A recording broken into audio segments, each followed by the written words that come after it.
Hey guys, this is Adrian. We're prepping for a new release. We're gonna release 2.2 today, and we're gonna go through the release notes. So the first feature we're shipping is allow via detaching.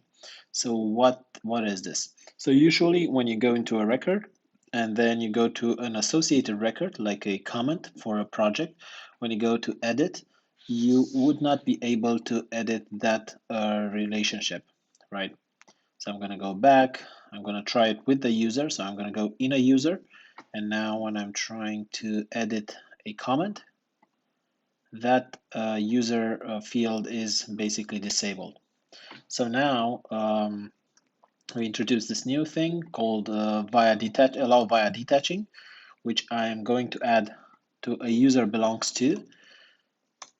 And now if I refresh the page, so I'm going to go to the user and again to the comment. Now the user is editable.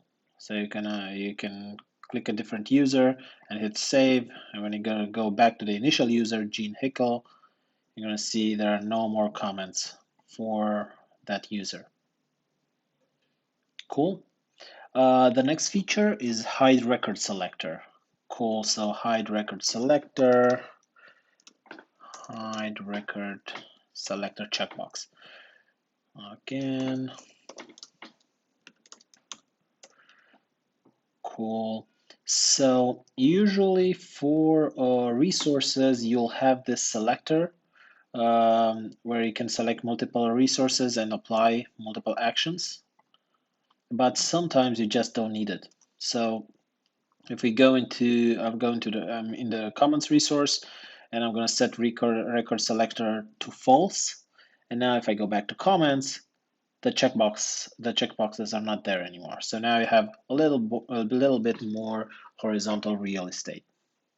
Next up, we shipped a few bug fixes. So resource description truncated.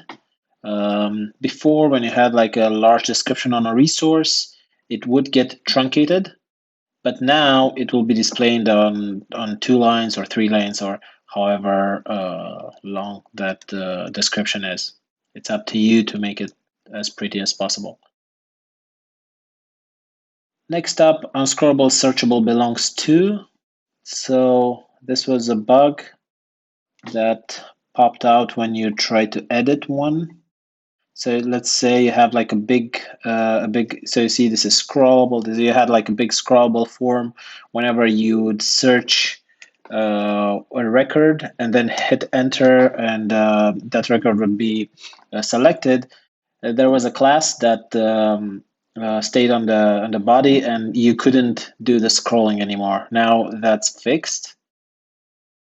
Next up, panel component title alignment. Oh yeah, this was more of a design tweak. So before it was aligned this to the top, and now it's aligned to the center. That happens when you go into a more of into a record with a lot of resources, like here. This would be stuck to the top. Cool. Next up, we have something from Mr. Joy, from John. Thank you so much. This is fixing the initializing scripts for when you do development.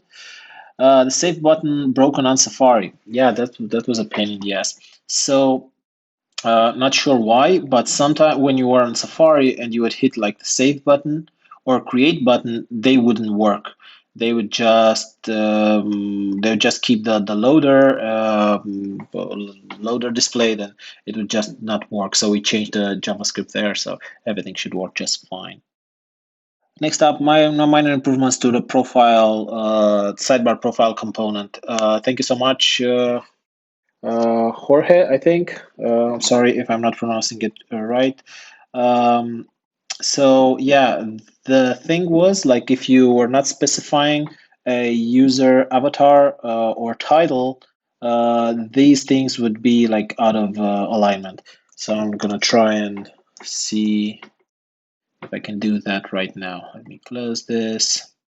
So avatar, I'm gonna return nil and see what happens.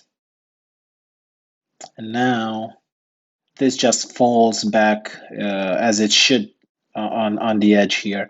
Before it would still keep that profile shadow, let's call it. So this is fixed. Thank you so much for that.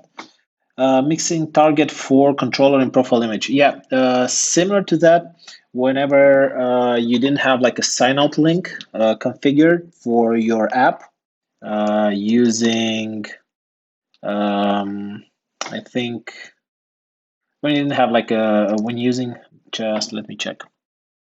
Authentication, authenticate with, I think it's sign out.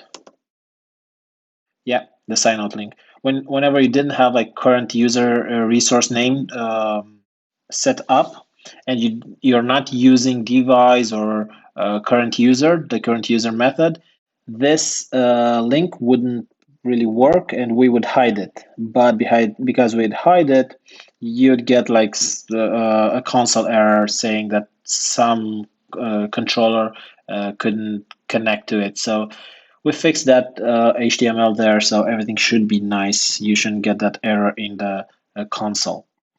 Add support for namespace models. Yeah, so this is something I cannot demo right now, but this is something that we fixed for, it's a backport for a different customer where they used models. Let me try and do it anyway. So on user resource,